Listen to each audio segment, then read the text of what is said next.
সাথে সম্পৃক্ত হবে। প্রতি 50 জন মানুষের একটা ইউনিট চাই। প্রত্যেকটি ভোট সেন্টারে 8 ধরনের ইউনিট থাকবে, প্রতিটি বুথে 8 ধরনের ইউনিট থাকবে। এভাবে আমরা যদি সংগঠনের নেটওয়ার্ককে তৃণমূল পর্যন্ত পৌঁছে দিয়ে আমরা সংগঠনকে সম্প্রসারণ করে বাড়িতে বাড়িতে সংগঠন পৌঁছে দিতে পারি, তাহলে দেখবেন যে ইনশাআল্লাহ রাজধানী ইসলামী আন্দোলনের দুর্ভেদ্য ঘাঁটিতে পরিণত হবে ইনশাআল্লাহ। সংগ্রামী ভাই বন্ধুগণ, যদি সমাজের পরিবর্তন করতে হয় তাহলে আগে নিজেদের পরিবর্তন সাধন।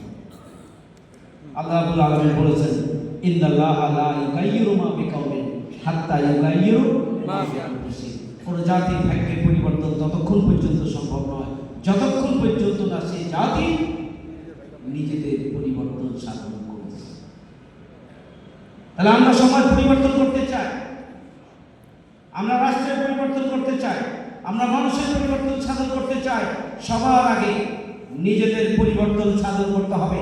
নিজেদের জ্ঞানগত যোগ্যতা, নিজেদের নৈতিক যোগ্যতা, নিজেদের আল্লাহ ভীরু, নিজেদের ধৈর্য, সাহসিকতা, পেরেশানির সাথে একামতে দিনের মহান দায়িত্ব পালনের জন্য আমাদেরকে ভূমিকা পালন করতে হবে।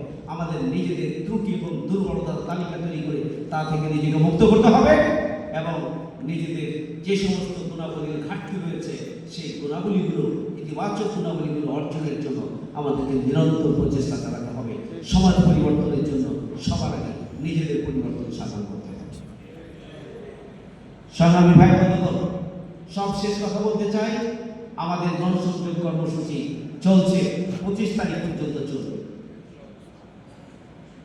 একটি গ্রুপ তথা একটি ইউনিট, একটা গ্রুপ, প্রতিটি গ্রুপ 15 দিনে কমপক্ষে 100 জন মানুষের কাছে যাবেন দাওয়াত নিয়ে। 100 জন, এটা সবচেয়ে কম। আমি মনে করি 15 দিনে প্রত্যেকটা গ্রুপ 300 মানুষের কাছে যাওয়া উচিত এবং 150 জনকে সহযোগী বানানো উচিত। প্রত্যেক রকম কমপক্ষে 50 জনের কাছে ব্যক্তিগতভাবে সাক্ষাৎ করবেন, দাওয়াতি কাজ করবেন এবং কমপক্ষে 30 জনকে সহযোগী বানাবেন। প্রত্যেক কর্মী কমপক্ষে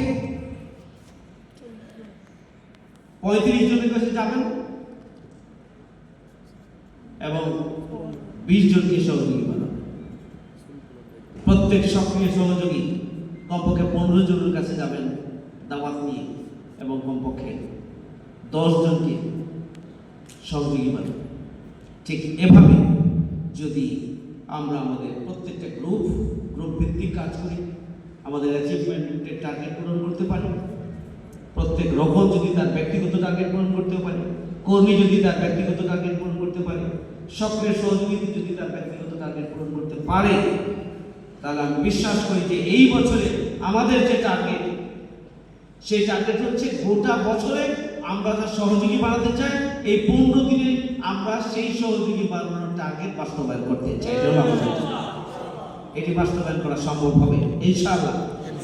হবে ইনশাআল্লাহ। দাওয়াত পৌঁছে নাই এমন কোনো পরিবার থাকবে না, এমন কোনো বিল্ডিং থাকবে না, এমন কোনো ফ্যামিলি থাকবে না, এমন কোনো ফ্ল্যাট থাকবে না, এমন কোনো ফ্লোর থাকবে না, এমন কোনো মার্কেট থাকবে না, এমন কোনো অফিস থাকবে না, এমন কোনো আদালত থাকবে না, এমন কোনো স্পেস থাকবে না, এমন কোনো মানুষ থাকবে না। রাজধানীতে একদিনের জন্য যদি কেউ বেড়াতে আসে, তার কাছেও আমরা আমাদের দাওয়াত পৌঁছে দেব ইনশাআল্লাহ। এবং এভাবে জনগণের যে ব্যাপক সাড়া হয়েছে, আমি মুক্তাতে আমি গতকালকে 8:30 থেকে 10টা পর্যন্ত দাওয়াতি কাজ করেছি। ব্যাপক সাড়া। তাদের বক্তব্য হচ্ছে, আমরা সবাইকে দেখেছি, আমরা এখন বুঝি, আমরা এখন জানি, আমরা সচেতন। বক্তব্য বিবৃতি আর কথা বললেই চলবে না, কোনটা করতে হবে আমরা জানি। আগামী দিনে আমরা সঠিক সিদ্ধান্ত গ্রহণ করব। আমরা আপনাদের সাথে আছি, আমরা জামাত ইসলামীর সাথে আছি। আমরা আপনারা ডাকবেন, আমরা এসে হাজির হব।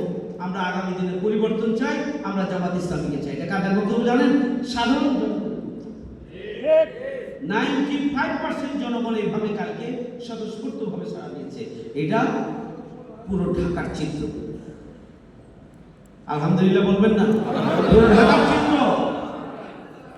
মাথা অন্যদের এমনি ব্যথা হয় না। জনগণ চাই জামাত ইসলামীকে তারা আগামী দিনে রাষ্ট্র ক্ষমতায়। এই জন্যই তো জামাত ইসলামীকে মাইনাস করে আগামী দিনে আবারও পিছন দরজা দিয়ে ক্ষমতা ভাগাভাগি করার একটা চক্রান্তের কথা দেশের জনগণ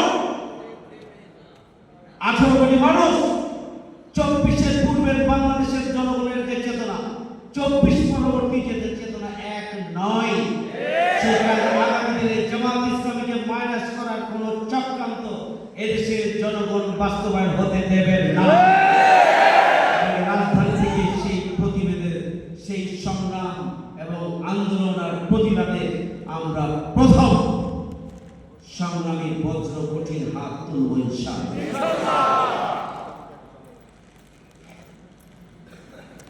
জনগণের প্রত্যাশা পূরণের জন্য আমাদের প্রচেষ্টাকে আরো শান্তি করতে হবে, আরো বেগবান করতে হবে। আমাদের সময়, শ্রম, মেধা, প্রতিভাকে আরো ব্যাপকভাবে কাজে লাগাতে হবে এবং আমাদেরকে সমস্ত কাজের পর রাতের বেলা কান্নাকাটি করে আল্লাহর কাছে সাহায্য চাইতে হবে। আল্লাহ আমিন। আমাদের নিজেদের জন্য নয়, এদেশের জনগণের জন্য, এদেশের জনগণের মুক্তির জন্য, শহীদ পরিবার এবং আহত পরিবারের কান্নার প্রতিদান দেওয়ার জন্য আগামী দিনে তুমি এদেশের ইসলামী আন্দোলন জামাত ইসলামীকে তুমি গভীর করে দাও, সেই দোয়া এবং জনগণের অন্তরে জামাত ইসলামের প্রতি যে ভালোবাসা তৈরি হয়েছে সেই ভালোবাসাকে আরো সুসংহত করে দাও, স্থায়ী করে দাও, সেই দোয়া করতে হবে। এটি উত্তর বৃদ্ধি করে দাও, সেই দোয়া আল্লাহর দরবারে আমাদেরকে